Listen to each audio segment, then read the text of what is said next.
laxatives will get it working on our timetable.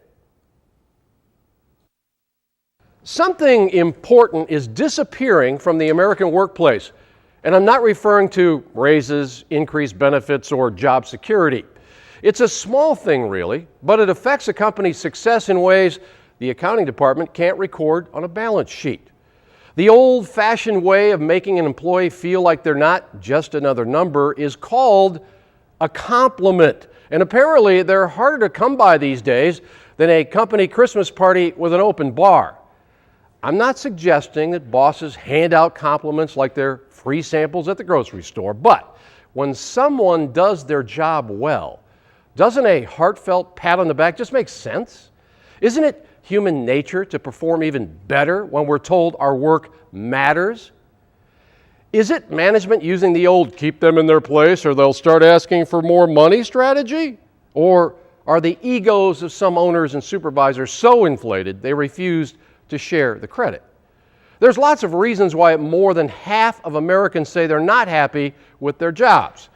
And even with fatter paychecks, that will not improve.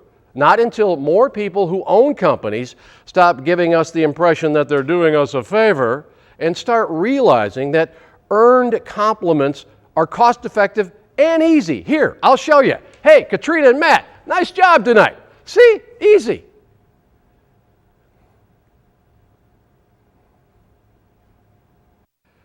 Okay, I realize that the cell phone has now officially become our third ear. But can we all please refrain from making calls when nature's calling? Look, just because we can't see what you're doing in the bathroom doesn't mean we want to hear a flushing sound coming from your phone in the middle of a conversation. That's disgusting. When did proper phone etiquette start including a urinal cake and a roll of Charmin anyway? Was it urinal guy discovering he could finally do two things at once? Look, I can talk business and take care of my business at the same time. I'm amazing. No, you're not.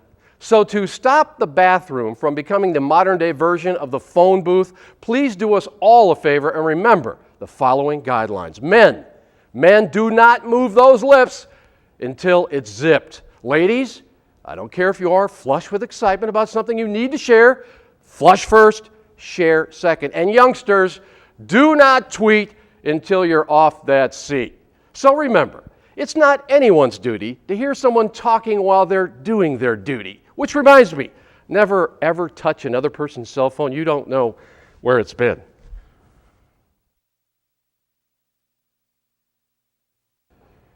If there were a gang of violent thugs terrorizing your city, it would be key for law enforcement to get the best possible description of the assailants so they'd know what kind of people to focus on. For example, let's say these gang members are all known to be heavily tattooed, sport ponytails, and talk with Australian accents. By working off that information, the manhunt is immediately narrowed down because at least 98% of the city's population wouldn't even be considered suspects. So, could someone explain to me why, when it comes to airport security and the history of what type of people try to blow up planes, that we keep stumbling around like a politically correct seeing eye dog with a bad case of cataracts? The statistical probability that a suicide bomber will be an Islamic extremist is such a sure bet we could wipe out Vegas if they posted odds against it.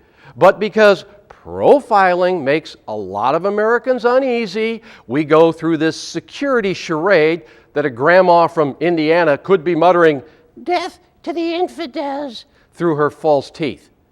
Look, we already have the description of the only people in the world willing to blow themselves up. And not focusing and inconveniencing the people who fit that profile is nothing but incompetence on our part.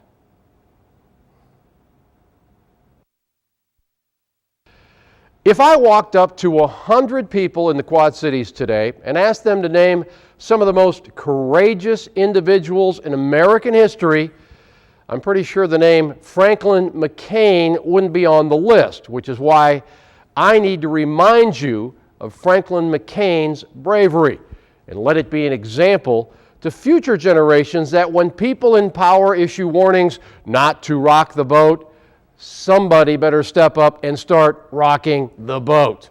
50 years ago this week, Franklin McCain, a black 17-year-old, walked into a Woolworth drugstore in Greensboro, North Carolina, with 3 of his fellow students and sat down at a lunch counter where no person of color had ever dared to sit before. Now, in the Deep South, you couldn't have created a bigger target on your back if you told the KKK that the Confederate flag was nothing but a used baby diaper that should be pinned on a statue of General Robert E. Lee. Yet here were a few teenagers, more defiant than all the Rambo and Charles Bronson movies ever made, willing to accept the possibility of violence for what they believed was right. After showing up at that lunch counter every day for 6 months and helping to spread the flame of the civil rights movement in the process, Frank McCain and his colleagues saw Jim Crow taken off that lunch menu. He's still alive today, and even though he may not be famous according to today's pop culture standards, he's something even bigger and better. He's the face of real courage.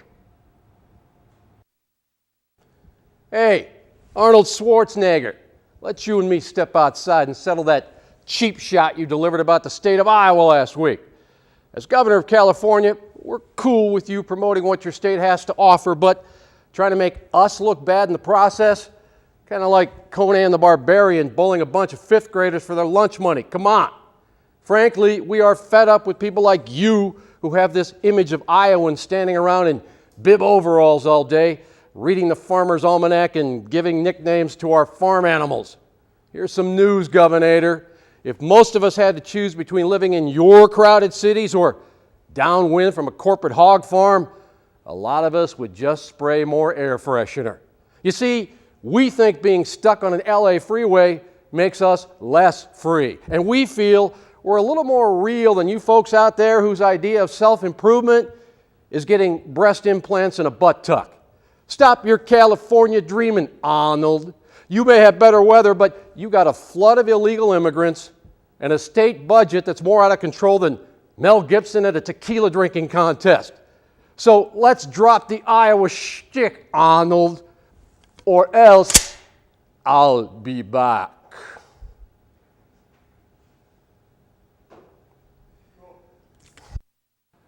Tonight, I'm going to break my long-standing vow of never speaking for a woman or making a woman's decision for her. Now I'm risking the wrath of the fair gender only because I can't figure out why, in the name of monogamy, Elin Woods hasn't already turned her husband into a driving range target for divorce lawyers. Elin, when your husband said his I do's, he meant I'll do whomever I please. Because it looks like the only lady not on his scorecard was Big Bertha. It's not time for second chances, Elin. It's time to get your Aretha Franklin on, girl. R-E-S-P-E-C-T. That's how you prove to other women that a broken heart doesn't have to include a broken spirit. Now, I know that when the truth hit the fan, you probably tried to use one of these on Tiger, but a lot of women, like my wife, would use one of these, and she'd be cutting off a lot more than hedges. Elin, I know as a mother, you want what is best for your children. But when the head of a family chooses his temptations over his own flesh and blood, he's given up the right to play loving husband and dad. Elin, like it or not, you are now a role model for wronged women. And if you make the wrong choice here and allow Tiger back in your life, you're going to end up looking like just another trophy wife without a spine. Don't do it, girl. You deserve better.